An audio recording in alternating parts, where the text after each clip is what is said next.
કઈ વાંધો નહીં. તો પાંચમા મંત્રમાં આ અક્ષર બ્રહ્મની વિભૂતિ જોઈ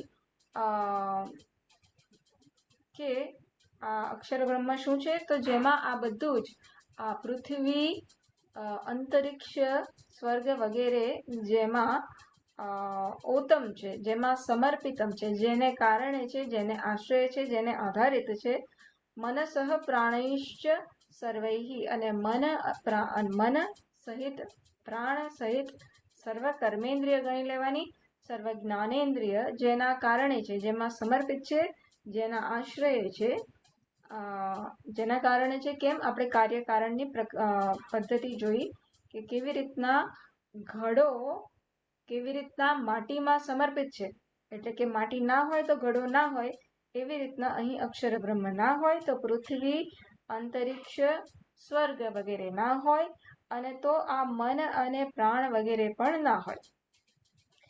આવી રીતના તું જાણીને અક્ષર બ્રહ્મ કારણને કાર્યને કારણ કરતા ભિન્ન ન જાણીને, એક ઘડાને માટીથી ભિન્ન ન જાણીને, એ જ રીતના આ સર્વ જગત ને અક્ષર બ્રહ્મથી ભિન્ન નથી એ પ્રકારે જાણીને તમેવૈકમ જાનત આત્માનમ, એ એક જ તત્વ છે, એને તું આત્મા તરીકે જાણ, એને તું આ તરીકે નહીં પણ એને હું તરીકે જાણ. અને અન્યા વાચા વિમુંચથ, બીજું બધું જ, બીજી બધી જ અનાત્મા કેન્દ્રિત પ્રવૃત્તિનો તું ત્યાગ કર. હું સિવાયની આ જે પ્રત્યેક સ્વરૂપ હુંની જે સમજ આ ઉપનિષદ શ્રુતિ માતા આપે છે, એના સિવાયની બધી જ જે સમજ તારી છે એને તું વિમુંચથ, એને તું ત્યાગ કર, સારી રીતના એનો ત્યાગ કર. કેમ એનો ત્યાગ કરવાનો છે? અમૃતસ્ય એશ સેતુહુ, કારણ કે આ જ્ઞાન જ, આ આત્માનું જ્ઞાન અને આત્મા શું નથી, અને માટે એને આપણે એન્ટરટેન ના કરીએ. એ જ્ઞાન જ અમૃતસ્ય, મારા અવિનાશી તત્વનું, મારા અવિનાશી સ્વરૂપનું સેતુ છે, એ ઓળખવા માટેનું એક માધ્યમ બને છે.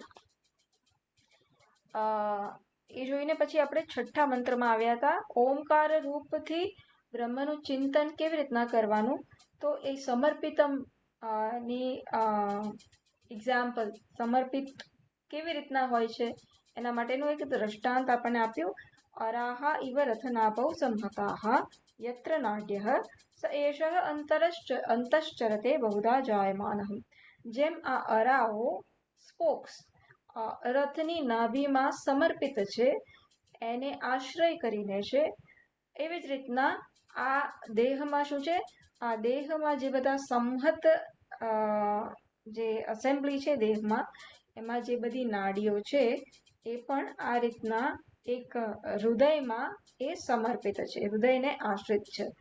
તો બધી જ નાડીઓ આ હૃદયને આશ્રિત છે, હૃદયને કેન્દ્ર કરીને એ એની પ્રવૃત્તિ કરે છે. સહ એષઃ અંતશ્ચરતે બહુધા જાયમાનઃ, અને આ અક્ષર બ્રહ્મ આ નાડ્ય એટલે નાડી, આ નાડીઓનો આશ્રય લઈને જ એમાં ચરતે, એમાં પ્રવૃત્તિ કરે છે, અને બહુધા જાયમાનઃ, જાણે કે બહુ પ્રકારે એ ઉત્પન્ન થયો હોય એવું લાગે છે. લાસ્ટ ટાઈમ આપણે જોયું હતું એમ, ક્રોધ જન્મે છે, હર્ષ જન્મે છે, સુખની વૃત્તિ જન્મે છે, દુઃખની વૃત્તિ જન્મે છે, જેલસી જન્મે, કે કોઈ પણ નેગેટિવ કે પોઝિટિવ કશું પણ જન્મે, અને મને શું થાય છે કે હું ક્રોધી થયો, મારામાં જેલસી થઈ એટલે આઈ એમ જેલસ, એવી રીતના. એટલે હું સતત જે પણ વૃત્તિ જન્મે એની સાથે હું મારી જાતને જોડી દઉં છું, અને આ રીતના જાણે હું પણ બદલાતો હોઉં, સતત મારામાં પરિવર્તન આવતું હોય એવું મને લાગે છે. સતત મારા મનમાં જેમ જેમ વૃત્તિ બદલાય તેમ હું પણ બદલાતો જાઉં એવું મને લાગે છે, અને સતત મારામાં પણ આ પ્રકારે પરિવર્તન, મારામાં પણ એક નવો હું જન્મ લે છે એવી મને પ્રતીતિ થાય છે. હા, પ્રતીતિ થાય છે, પણ એ પ્રતીતિ વાસ્તવિકતા નથી, એ મારો ભ્રમ છે, એ ખોટું તાદાત્મ્ય, ઉપાધિ સાથેના તાદાત્મ્ય, અનાત્મા કે મનની લાગણી કે વૃત્તિના તાદાત્મ્યના કારણે આવું જન્મે છે, આવું પ્રતીતિ થાય છે, પણ એ વાસ્તવિકતા નથી. ઓમ ઇત્યેવમ ધ્યાયથ આત્માનમ સ્વસ્તિ વઃ પારાય તમસઃ પરસ્તાત. એટલે આ રીતના ઓમકારનું આત્મા તરીકે આપણને ધ્યાન કરવાનું ગુરુજી સૂચવે છે. અને આ પ્રકારે જ્યારે ઉપદેશ થઈ ગયો, શિષ્યો તૈયાર થઈ ગયા, હવે એ પોતાનો હવે શું કહેવાય કે મુક્ષુ છે, અને મુક્ષુ છે, જિજ્ઞાસુ છે, બીજું શું છે, વિવિધિષુ. ટૂંકમાં હવે એ વિવિધિષુત્વાત બ્રહ્મ વિદ્યા વિવિધિષુત્વાત નિવૃત્ત કર્માણઃ મોક્ષ પથે પ્રવૃત્તાઃ. હવે એમનામાં વિવિધિષા જન્મી છે, આ જાણવાની ઈચ્છા જન્મી છે. શેના માટે? તો આ બ્રહ્મ વિદ્યાને જાણવાની ઈચ્છા જન્મી છે મોક્ષ માટે, મુક્તિ માટે, પોતાના સ્વરૂપને આત્મસાત કરવા માટે આ પ્રકારની ઈચ્છા જન્મી છે. અને આવી ખબર પડી છે કે શું અકૃતઃ કૃતેન નાસ્તિ. જે અકૃત હોય, અકૃત એટલે શું? અનક્રિએટેડ એટલે શું? જે સ્વાભાવિક તત્વ હોય એને કર્મથી, એને કોઈ પ્રવૃત્તિથી મેળવવાનું ના હોય. જેમ અગ્નિનું સ્વાભાવિક અકૃત તત્વ શું છે?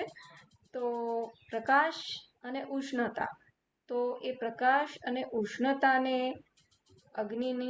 અગ્નિના પ્રકાશ અને ઉષ્ણતાને કર્મથી આપણે મેળવવાની છે? ના, અગ્નિનું તત્વ પ્રકાશ અને ઉષ્ણતા છે જ. આપણે એને ના જાણતા હોય, બાળક એને ના જાણતું હોય તો આપણે એને શીખવવું પડે કે બેટા અગ્નિ કોને કહેવાય? તો જે દજાડે અથવા તો જે આવી રીતના ઉષ્ણ હોય, દજાડતું નથી, એ બિચારું ક્યાં દજાડે છે? એનો તો ખાલી સ્વભાવ શું છે? તો પ્રકાશ એનો સ્વભાવ છે, અને ઉષ્ણતા એનો સ્વભાવ છે. એટલે આ પ્રકારે આપણે બાળકને સમજાવી શકીએ. જેને જ્ઞાન ના હોય કે અગ્નિ એટલે શું, તેને સમજાવી શકીએ.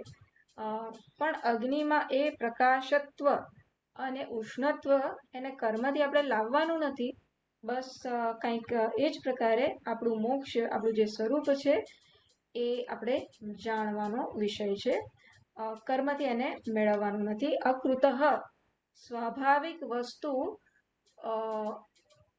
ને સ્વાભાવિક વસ્તુને જાણવા માટે કર્મનું કોઈ પ્રયોજન નથી. શું છે? અકૃતઃ કૃતેન નાસ્તિ. અકૃતઃ તત્વ જે છે એને કર્મથી તમે મેળવી ના શકો. કેમ? નિત્ય વસ્તુને કર્મથી મેળવી ના શકો. ટેકનિકલ શબ્દ શું છે? અકૃતઃ કૃતેન નાસ્તિ. તો મુંડક ઉપનિષદમાં અમુક જે આપણે જાણવા જેવી વસ્તુ છે અને અમુક યાદ રાખવા જેવી વસ્તુ છે વેદાંતના મૂળભૂત સિદ્ધાંત તરીકે, તો એ આ 12મો મંત્ર, બરાબર? પહેલા મુંડકના બીજા ખંડનો 12મો મંત્ર.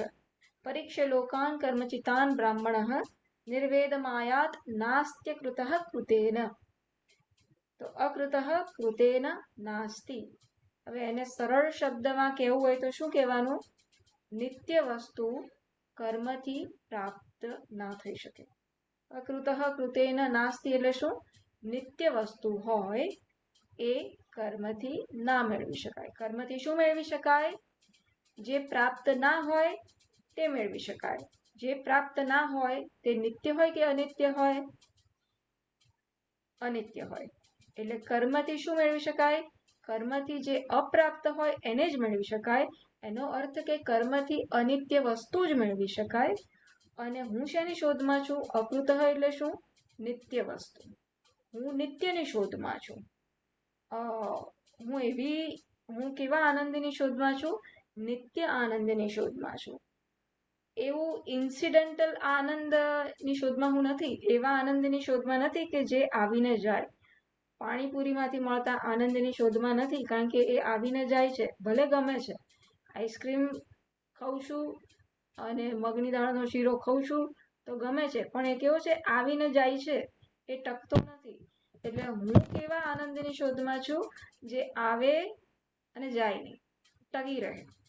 અને આવનારું એ ના હોય ને જનારું એ ના હોય, જે હોય જ. હવે એને શું કહેવું?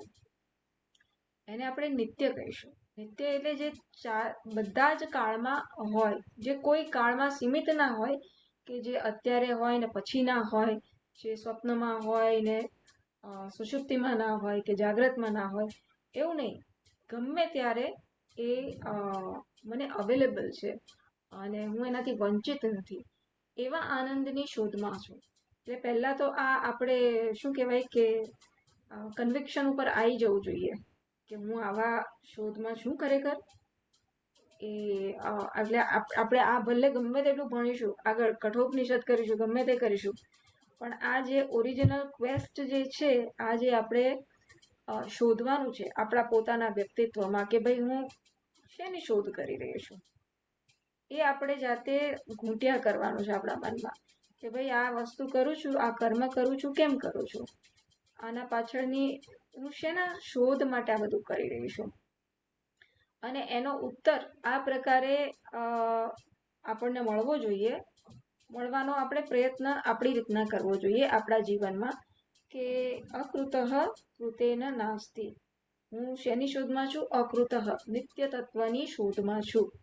અને એ નિત્ય તત્વ કર્મથી, પ્રવૃત્તિથી ના મેળવાય, એ તો જ્ઞાનથી જ મેળવી શકાય. તો આ પ્રકારે શિષ્યો તૈયાર થાય છે. અરાહ ઇવ રથનાભવ સંહતા. એ જ પ્રકારે આ નાડીઓ પણ શરીરમાં, હૃદયમાં સમર્પિત છે. અને ત્યાં હૃદયમાં, હૃદય આકાશમાં આપણે ઓમકારનું ધ્યાન કરવાનું છે. એટલે અહીં વર્ણન નાડીઓ હૃદય આકાશમાં સમર્પિત છે. એ હૃદય આકાશમાં કે જ્યાં આ સતત હું ભિન્ન ભિન્ન રીતના જાયમાન, જાણે કે જન્મ લે છે. ક્યાં જન્મ લે છે? એવું નથી કે વાસ્તવિક રીતના કોઈક એન્ટિટી અહીંયા જન્મ લે છે, પણ મને પ્રતીતિ ક્યાં થાય છે? હું ક્રોધી થયો, પ્રતીતિ ક્યાં થાય છે? અહીંયા નથી થતું, અહીંયા જ થાય છે. એટલે હુંની પ્રતીતિ ક્યાં થાય છે? હુંની પ્રતીતિ અહીંયા નથી થતી. ક્રોધ ભલે અહીંયા આવતો છે, પણ હુંની પ્રતીતિ ક્યાં થાય છે? હું તો આ જ કહું છું ને કે આ હું. એટલે હું આ રીતના બહુધા જાયમાન સહ એષ, આ અક્ષર બ્રહ્મ જ, આ પરમાત્મા જ જીવરૂપ, પરમાત્મા જ જીવ રૂપે ભિન્ન ભિન્ન વેશ ધારણ કરીને જાણે કે બહુ પ્રકારે જાયમાન જન્મ લે છે. તો શિષ્યો ઓમ ઇત્યેવ ધ્યાયથ આત્માનમ. ઓમ એ પ્રકારેનું તમે ધ્યાન કરતા કરતા આ અક્ષર બ્રહ્મને આત્મા તરીકે જાણી શકશો. અને જ્યારે શિષ્યો આ પ્રકારે તૈયાર થઈ ગયા, એમને ઉપાસનાની વિધિ, અક્ષર બ્રહ્મ શું છે એ સમજાવી દીધું પહેલા 2 મંત્રમાં. પછી ઉપાસનાની વિધિ કીધી કે જેથી એ અક્ષર બ્રહ્મને આપણે આત્મસાત કરી શકીએ, હું મારું બનાવી શકું. તો એ પણ કહી દીધું. અને તો પછી હવે શિષ્યો તૈયાર થાય છે. શેના માટે? કર્મ સંન્યાસ માટે, એ પ્રવ્રજન કરવા માટે તૈયાર થાય છે. તો ગુરુજી એમને આશીર્વાદ આપે છે. સ્વસ્તિ વાક્પારાય તમસઃ પરસાત. તમને મારા આશીર્વાદ છે કે આ અંધકારને પાર કરવામાં તમને કોઈ ઓબ્સ્ટેકલ્સ, તમને કોઈ પ્રતિબંધો આવે નહીં. કયા પ્રતિબંધ આવી શકે? કે આગળ તો વધ્યો અને પછી થાય કે આ બધું બરાબર કર્યું ને, આ લાડુ ઘુમાયો તો કરો, લાડુ છોડ્યો, પણ હવે આ લાડુથી વંચિત રહી ગયો હું, એવું ના જન્મે. એટલે પ્રતિબંધો ઘણા બધા આવશે. એટલે વિષયમાં જે રસ કદાચ રહી ગયો હોય એ તમને આકર્ષશે એવું પોસિબલ છે. અને એક મિનિટ.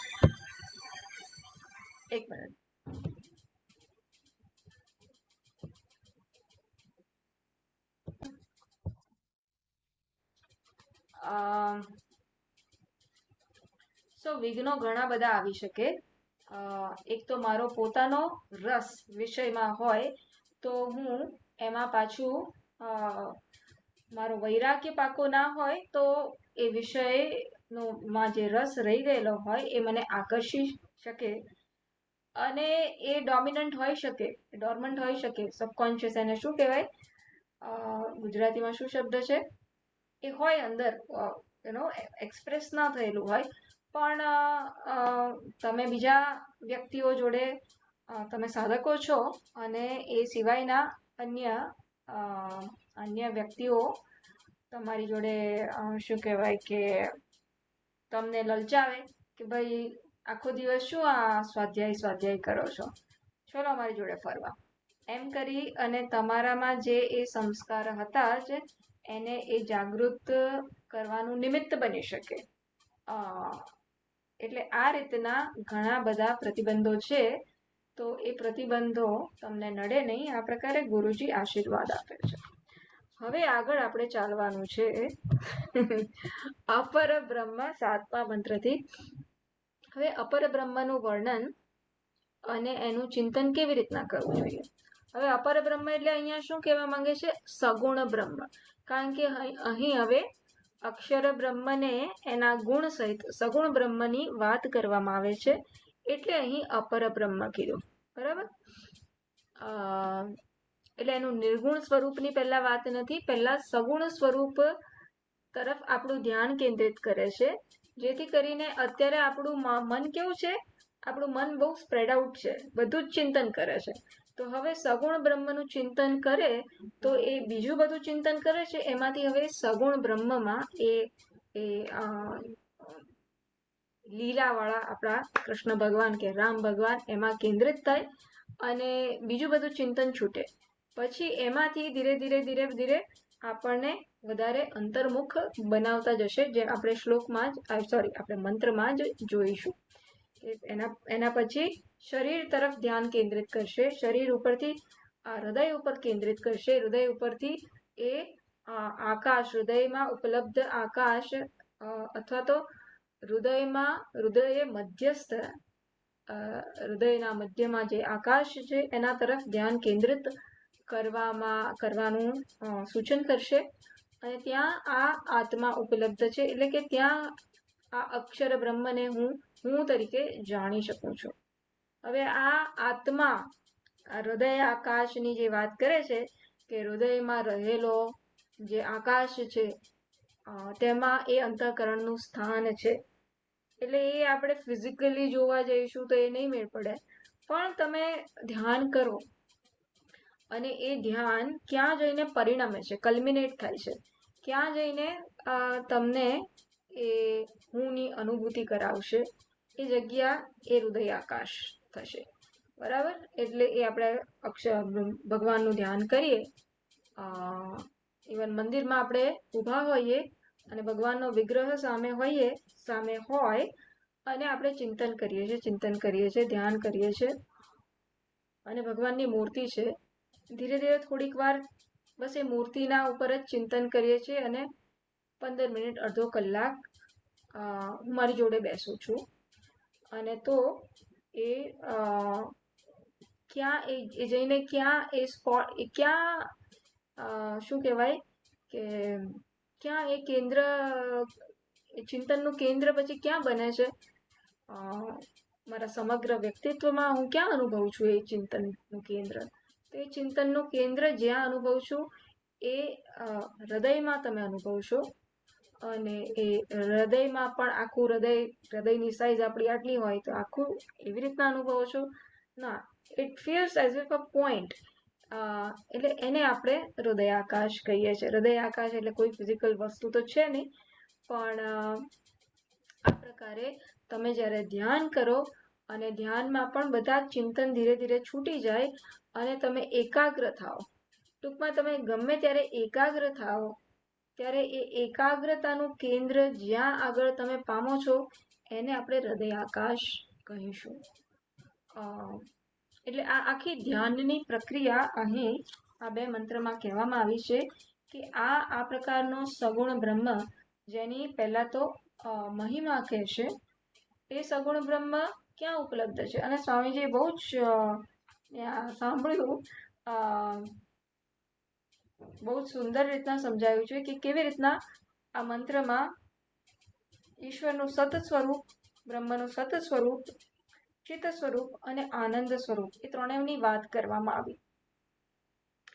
એને નિમિત્ત અને ઉપાદાન બંને કારણ તરીકે પણ એને જોવાનું અહીં ઇનડાયરેક્ટલી સૂચના આપી.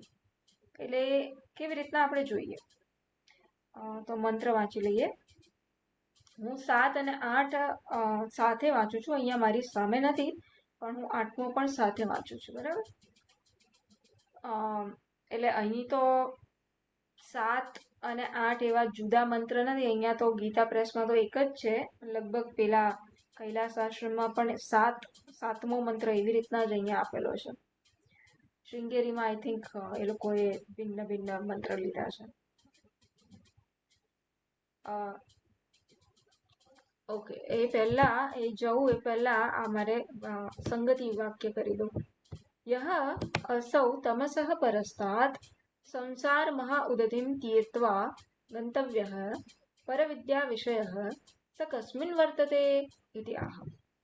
આ જે તમસઃ પરસ્તાत्, તમસઃ એટલે અંધકારથી પર છે, સંસાર મહા ઉદધિમ તીર્ત્વા, જેને આપણે જે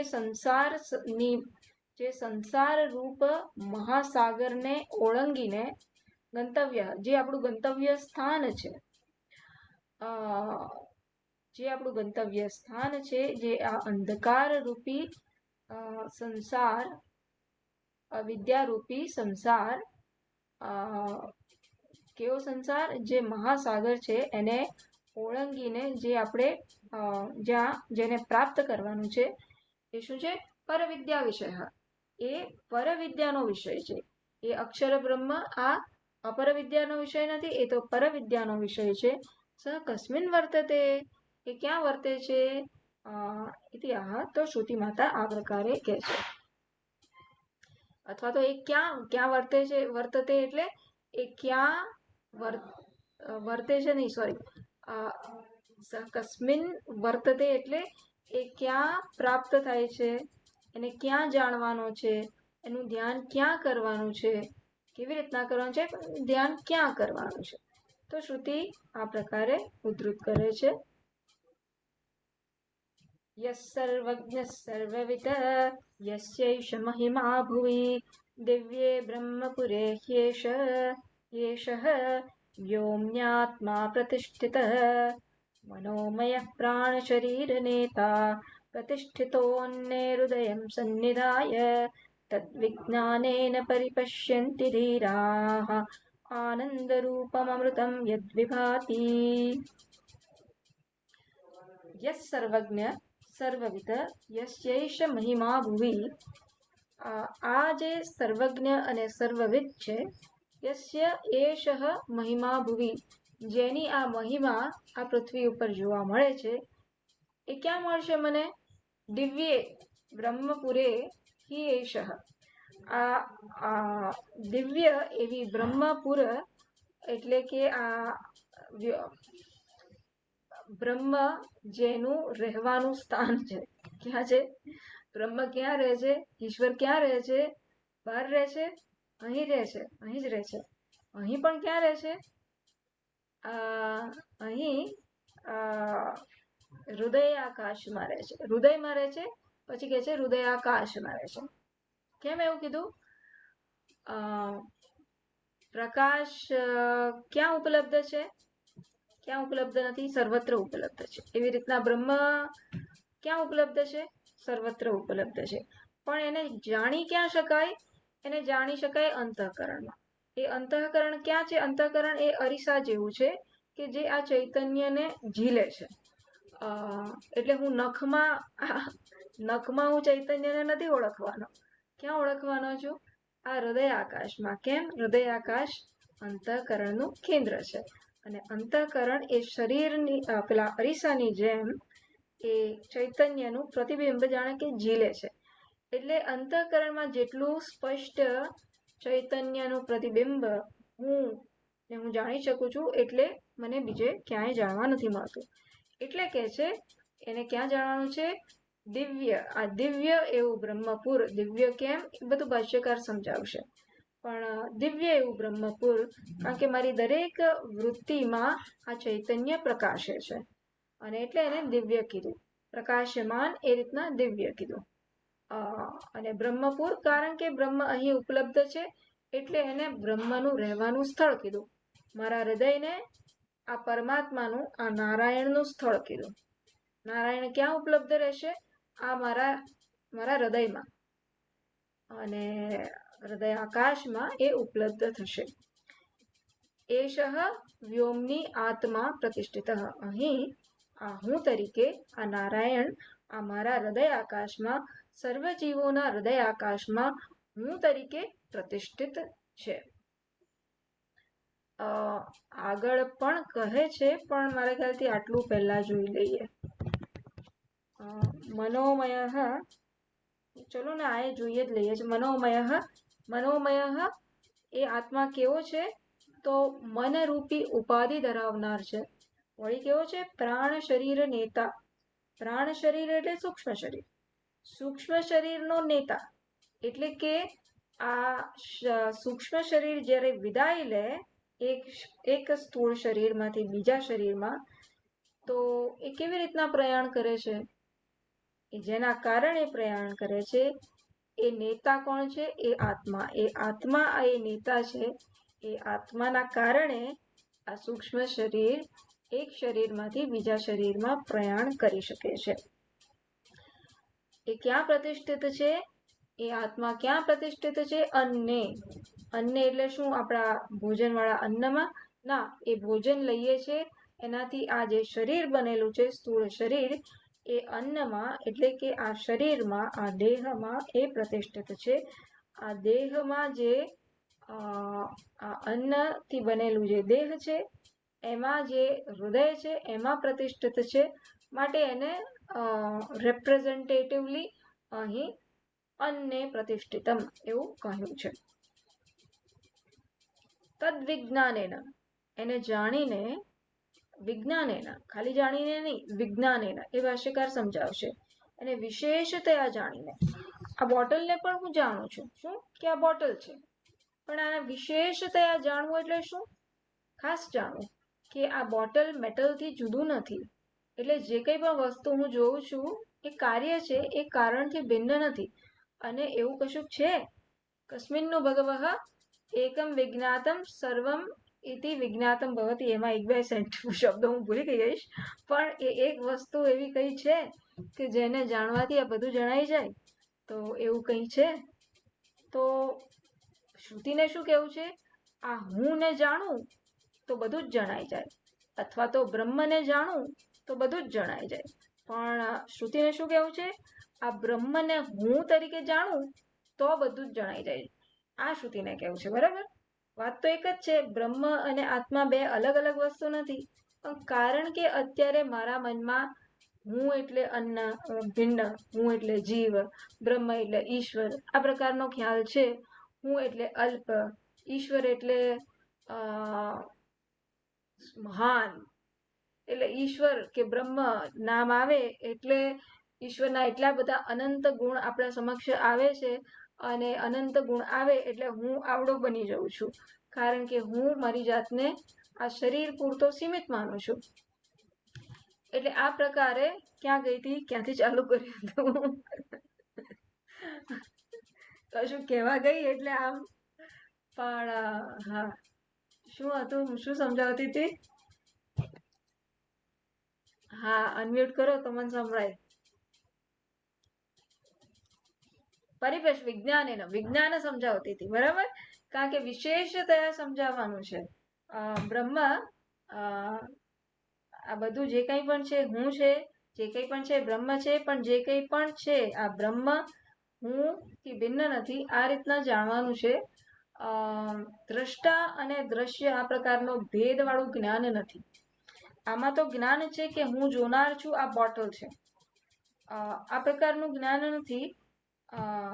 આ જોનાર અને જોવાનો વિષય અને દ્રષ્ટિ, કે આ વસ્તુ છે એ જે પણ જ્ઞાન થાય એનું જે તત્વ છે એ હું છું, આ પ્રકારે જાણવાનું છે. એટલે આ પ્રકારના ભેદ જોનાર, જોવાનો વિષય, આ બધા ભેદથી રહિત જે જ્ઞાન છે એ પ્રકારે મારે આ બ્રહ્મને હું તરીકે જાણવાનું છે. એટલે એ વિશેષતા છે અહીં. એ આપણે આગળ ભાષ્યકાર જ સમજાવશે. પણ તદ વિજ્ઞાનેન, આ પ્રકારે આ વિજ્ઞાનથી આ વિવેકી લોકો આને પરિપશ્યંતી, આને સંપૂર્ણતયા જુએ છે. કેવી રીતના? આનંદ રૂપમ, એને આનંદ તરીકે જાણે છે. અમૃતત્વમ, આનંદ રૂપમ અમૃતમ અવિનાશી રૂપે જાણે છે. સતત આ તત્વ જે અવિનાશી તત્વ અને આનંદ રૂપમાં પ્રગટ થઈ રહ્યું છે એને વિવેકી પુરુષ જ્યારે આ પ્રકારે વિજ્ઞાનથી, એટલે કે વિષય વિષયી આ પ્રકારનો ભેદ વગરનું જાણે છે, ત્યારે એને આત્મ સાક્ષાત્કાર કરી શકે છે. ત્યારે એને હું તરીકે જાણી શકે છે. એ જ બ્રહ્મને હું તરીકે જાણી શકે છે. એટલે ઘણું બધું છે. તો ભાષ્ય મારે ખ્યાલથી હવે કાલે જ આપણે શરૂ કરવું પડશે. મારે 7 મિનિટમાં જવાનું છે. આપણે ચાલુ તો કરીશું, કાલે ફરીથી એ ભાષ્ય થોડુંક રિપીટ તો કરીશું, વાંધો નહીં. એટલે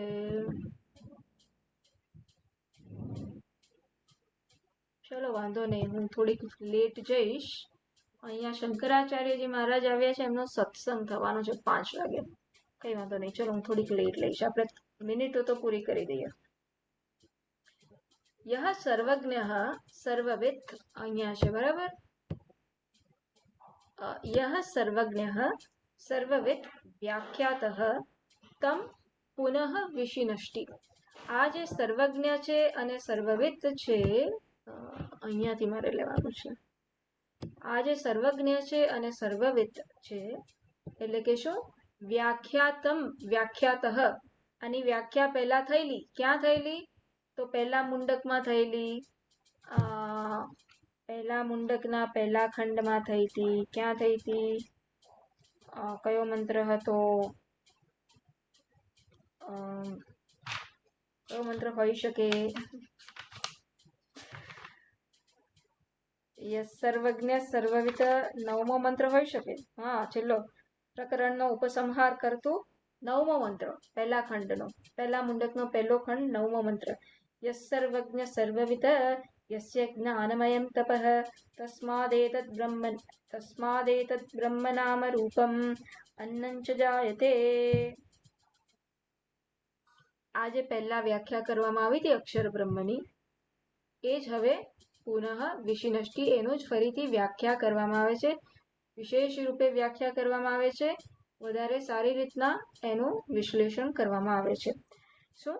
યસ્ય એષઃ, એષઃ એટલે આ જે પ્રસિદ્ધ છે, એવો જેનો મહિમા, એવી જેની વિભૂતિ છે, એ અહીં ફરી કહેવામાં આવશે. ફરી નહીં, પણ અહીં હવે એની મહિમા કહેવામાં આવે છે. તો આ મહિમા શબ્દ સ્વામીજીએ કીધું, અહીં લેક્ચરમાં કીધું હતું કે જ્યારે સર્વજ્ઞ પદ શ્રુતિએ ઉદ્ધૃત કર્યો, સર્વજ્ઞ શબ્દથી શ્રુતિ શું કહેવા માંગે છે? સર્વજ્ઞ કોણ હોઈ શકે? માટી હોઈ શકે કે માટીનો બનાવનાર? બનાવનાર એટલે જગત સર્વજ્ઞ હોઈ શકે કે જગતનો બનાવનાર? બનાવનાર એટલે સર્વજ્ઞ કોઈક નિમિત્ત તત્વ હોઈ શકે. એટલે જે ઇન્ટેલિજન્સ કોઝ આપણે કહીએ છીએ, નિમિત્ત તત્વ, એને સર્વજ્ઞથી આપણે ઓળખી શકાય. અને જે મહિમા કહે છે, એ મહિમાને ઉપાદાન કારણ તરીકે સ્વામીજીએ સમજાવ્યું. તો આ પ્રકારે આ જે નિમિત્ત કારણ છે, એનો જ આ બધો મહિમા છે. એ જ આ બધા તરીકે પ્રવર્તમાન છે. એટલે બ્રહ્મ, આ અક્ષર બ્રહ્મ કેવી રીતના અભિન્ન નિમિત્ત ઉપાદાન કારણ છે. આપણે હંમેશા આ શબ્દો સાંભળીએ છીએ કે બ્રહ્મ કેવું છે? વેદાંતમાં સાંભળશો અભિન્ન નિમિત્ત ઉપાદાન કારણ. પણ આ અભિન્ન નિમિત્ત ઉપાદાન કારણ તમે ક્યાંથી ડિરાઈવ કર્યું? ક્યાંથી લાવ્યા તમે? તો આ રીતના જો ઉપનિષદમાંથી આ બધું આ જે આપણે પ્રકરણ ગ્રંથમાં બધું મળતું હોય છે, કે જે કોઈ પણ આપણા શાસ્ત્રજ્ઞો વડે મળતું હોય છે, એ લોકોએ આ રીતના તારણ કર્યું કે અહીં શ્રુતિમાં ક્યાંય આવું અભિન્ન નિમિત્ત ઉપાદાન કારણ એવા શબ્દો જ મળશે નહીં. એકે જગ્યાએ ઉપનિષદમાં આવા શબ્દો નહીં મળે, પણ જ્યારે ઉપનિષદ આવી વ્યાખ્યા આપણને આપે છે, કઈ વ્યાખ્યા? સર્વજ્ઞ. તો સર્વજ્ઞ ક્યારે હોઈ શકે? કોઈક સર્વજ્ઞ કયું પદાર્થ હોઈ શકે, પદ હોઈ શકે, અથવા તો સર્વજ્ઞ કયું તત્વ હોઈ શકે? તો કોઈક વિચાર કરનારું એલિમેન્ટ એ સર્વજ્ઞ હોઈ શકે. કોઈ કોન્શિયસ, કોઈ ચૈતન્ય, ચેતન તત્વ ધરાવનારું કોઈક હોવું જોઈએ. જડ નહીં, પણ કોઈ ચેતન તત્વ સર્વજ્ઞ હોવું જોઈએ. પણ એ સર્વજ્ઞ કેવું છે? એનો આ મહિમા છે, એ બધું આ બની ગયો છે. એટલે જેમ માટી, આ ઘડો ને શકોરું બધું બની ગયો, એ રીતના આ બની ગયો છે. એ બની જવું લગભગ આપણે ક્યાં જોઈએ છે? કયા તત્વમાં જોઈએ છે? જડ તત્વમાં, મટીરિયલ કોઝ જેને કહીએ છીએ.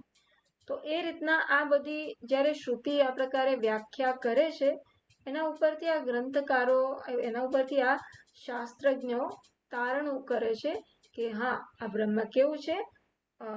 નિમિત્ત કારણ છે અને ઉપાદાન કારણ પણ છે. તો એમાં એવું સેપરેટ વસ્તુ છે, નિમિત્ત કારણનો એક ભાગ અને ઉપાદાન કારણનો એક ભાગ ના. જેમ જેમ એ વિશ્લેષણ આગળ થતું જાય છે, એમ એમ અભિન્ન નિમિત્ત ઉપાદાન કારણ, જેમ આ જ ઉપનિષદમાં આપણે જોયું કેવી રીતના સૃષ્ટિનું સર્જન કેવી રીતના થાય છે. કરોડિયો શું હતું? કરોડિયો ને સ્પાઈડર ને શું કહેવાય? સ્પાઈડર ને કરોડિયો કહેવાય ને? શું કહેવાય? ભૂલી જવાય છે ઘણી વાર.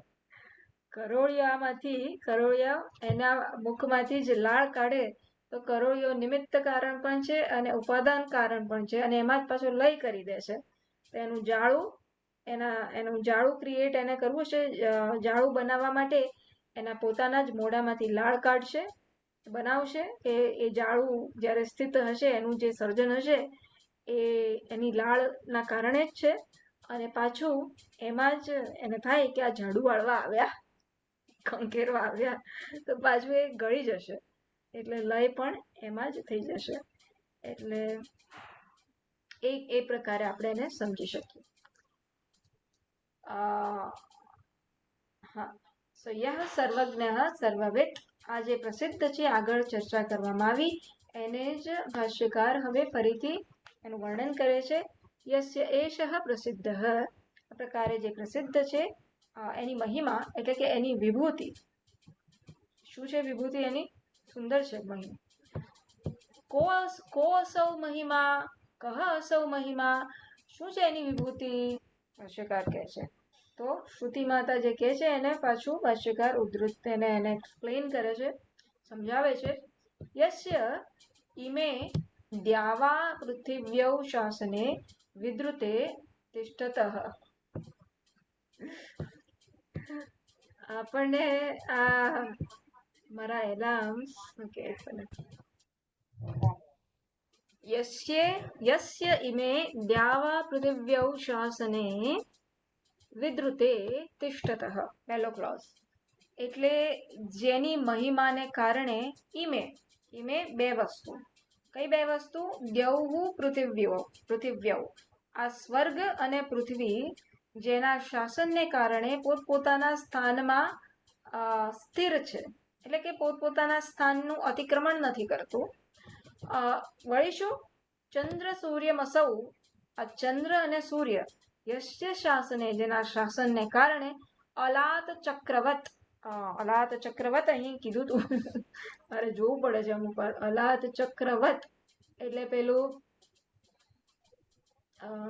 અલાત ચક્ર હોય એમ, ફાયર વેન્ટ. એટલે ટૂંકમાં આપણે કોઈ દિવાળીના ફટાકડા, એક દોરી છે અને દોરીમાં બંને બાજુ તમે સળગાઈ શકો, એ પ્રકારનું તમે ઇમેજિન કરો, કલ્પના કરો, અને એને પછી તમે સતત આમાં ફેરવો છો, એ પ્રકારનું ઇમેજિન કરો.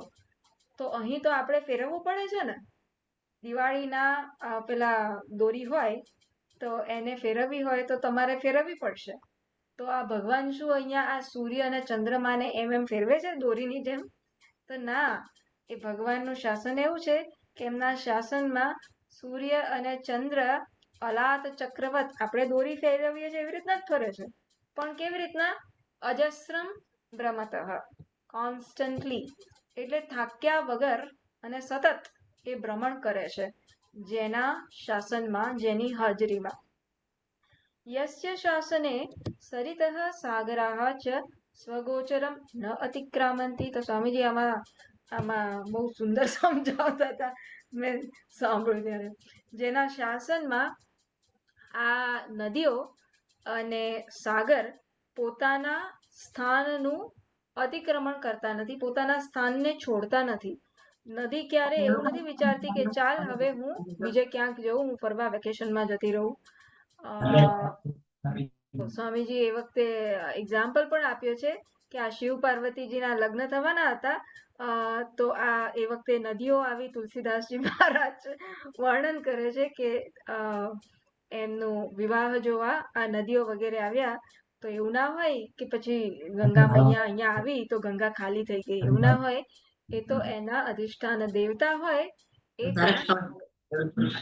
કહેવાનો અર્થ શું, તાત્પર્ય કે સાગર અને સરિતા કોઈ દિવસ એમનું અતિક્રમણ નથી કરતા, એટલે પોતાના સ્થાનને, પોતાના નિયમિત સ્થાનને છોડતા નથી. એ કોના શાસનને કારણે? એ આ અક્ષર બ્રહ્મના આ સગુણ ઈશ્વરનું શાસન, એના પ્રભાવને કારણે, એના પ્રેઝન્સને કારણે, એના અસ્તિત્વને કારણે એ પોતાનું ઉલ્લંઘન નથી કરતું. તો પાણી કેટલા ડિગ્રીએ ઉકળે છે? 100 ડિગ્રીએ. કેમ? યસ્ય શાસને, જેના શાસન. કેમ હંમેશા 100 ડિગ્રીએ જ ઉકળે છે? એવું નથી થતું કે આજે 40 ડિગ્રીએ થયું ને કાલે 100 ડિગ્રીએ થયું, એવું નથી થતું. તો આ પ્રકારનો એક નિયમ જોઈએ છે. એ નિયમ કોના શાસનને કારણે છે? એ આ અક્ષર બ્રહ્મનો મહિમા છે કે એના શાસનમાં બધું નિયમિત થતું હોય છે. જે બધા નિયમ છે, ગ્રેવિટેશનલ ફોર્સ છે, કે સફરજનને પડવાનું હોય તો નીચે જ પડે, ઉપર ના જાય, વગેરે વગેરે, જેના આધારિત આપણે જીવનની ક્રિયાઓ કરી શકીએ છીએ, પ્રવૃત્તિ કરી શકીએ છીએ. એ આનો મહિમા છે. આગળ મહિમાને જ વર્ણન કરે છે. તથા સ્થાવરમ જંગમમ ચ યસ્ય શાસને નિયતમ. અને વળી આ સ્થાવર અને જંગમ, સ્થિર અને ચર અને અચર, બધા જ જીવો જેના શાસનને કારણે પોતાના નિયમ પ્રમાણે વર્તન એનું કરે છે. એવું નથી કે ઝાડ ચાલવા માંડે છે, ઝાડ અચર છે તો અચર જ રહે છે. ઝાડ ચાલવા માંડે અને પર્વતો ઉડવા માંડે, એવું બધું નથી થતું. જે જેમ હોય, નિયત જેમ ભગવાને રચ્યું છે એ રચના પ્રકારે જ રહે છે. એવું નથી કે એ રચનાનું ઉલ્લંઘન ક્યાંય થાય છે. તથા ઋતવઃ અયને અબ્દાહ ચ યસ્ય શાસનમ ન અતિક્રામંતી. અને આ ઋતુઓ જે છે, અયન છે, દક્ષિણાયન અને ઉત્તરાયણ, અને શું છે બીજું? દક્ષિણાયન અને ઉત્તરાયણ. અબ્દાહ વર્ષ, સંવત્સર. આ પ્રકારે જે ઋતુઓ એક પછી એક આવે, એવું નથી થતું કે પહેલા શું કહેવાય કે એ ઋતુઓનો ક્રમ અદલા બદલ નથી થતો. જે પ્રકારે ઋતુઓનો ક્રમ ચાલતો હોય વર્ષોથી, કલ્પોથી, એ પ્રકારે જ ચાલે છે.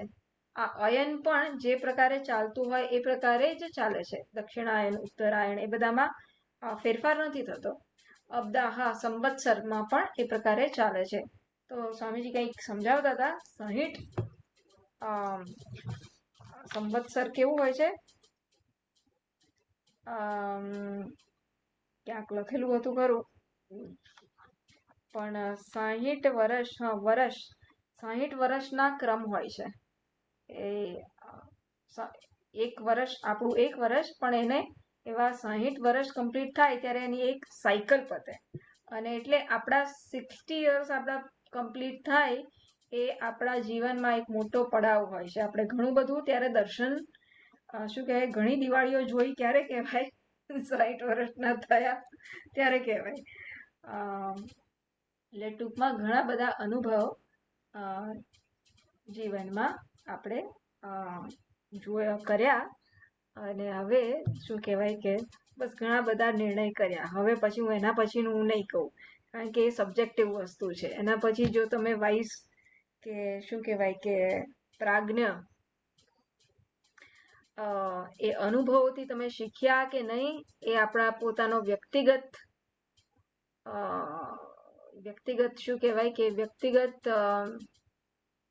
કોઈ ગુજરાતી મદદ નથી કરતું મને. હું પૂછવું છું તો બધા ચૂપચાપ બેસી રહ્યા છે.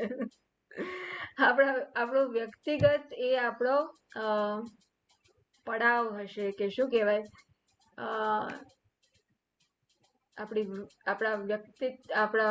It will be a subjective thing. That is what I want to say. કે આપણે આપણા જીવનમાંથી બોધ લીધો કે નહીં, એ દરેકના જીવનમાં એનો પોતાનો એક રસ્તો હશે. કોઈક માણસ ઘણી દિવાળીઓ જોઈને પણ કશું જ ના શીખ્યો હોય, અને કોઈક વિવેકી વ્યક્તિ પોતાની દિવાળીઓમાંથી અને અન્યની દિવાળીઓમાંથી ઘણું બધું શીખી શકે છે. આપણે કેવા બનવાનું છે? એવા વિવેકી કે જે આપણા દિવાળીમાંથી તો શીખે જ, અન્યની દિવાળીઓમાંથી પણ શીખે. અને શું શીખે? બસ આ વિવેક કરવાનું શીખે. આત્મતત્વ શું, અનાત્મ તત્વ શું, શેને પકડવાનું છે, શેને છોડવાનું છે, ધ્યેય શું છે, એને એ વિવેક કરતા શીખે. અને આ તત્વનો મહિમા, સગુણ બ્રહ્મનો મહિમા, કે કેવી રીતના આ ઋતુ અયન અબ્દાહા યસ્ય શાસનમ ન અતિક્રામંતી, જેના શાસનને કારણે આ બધું ઉલ્લંઘન કરતું નથી.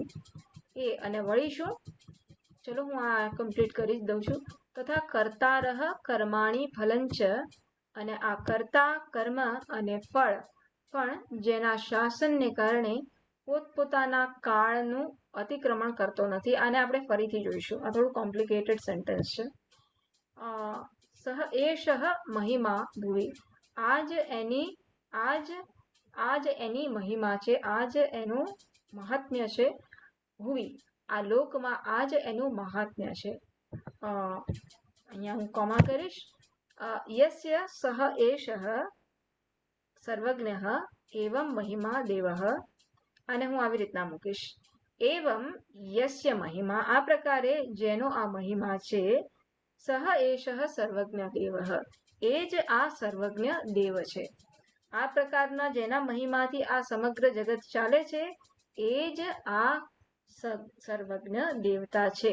એ જ આ બધું જ જાણનારો એ પ્રકારનો દેવતા છે. હવે આગળનું દિવ્ય દ્યોતનવતી આપણે કાલથી જોઈશું. અને એકચ્યુઅલી અહીંયાથી જ આપણે તથા કરતા રહ આખું આપણે ફરીથી જોઈશું. ઓકે, અહીંયા આપણે વિરામ લઈએ છીએ. ઓમ પૂર્ણમદ પૂર્ણમિદં પૂર્ણાત પૂર્ણમુદચ્યતે પૂર્ણસ્ય પૂર્ણમાદાય પૂર્ણમેવાવશિષ્યતે. ઓમ શાંતિ શાંતિ શાંતિ. હરિ ઓમ. શ્રી ગુરુભ્યો નમઃ. હરિ ઓમ. હરિ ઓમ. કાલે મળીએ, કાલે 5 વાગે. ઓકે, હા, કાલે 5 વાગે. હા, હરી આ ટાઈમ સારો સેટ થઈ ગયો.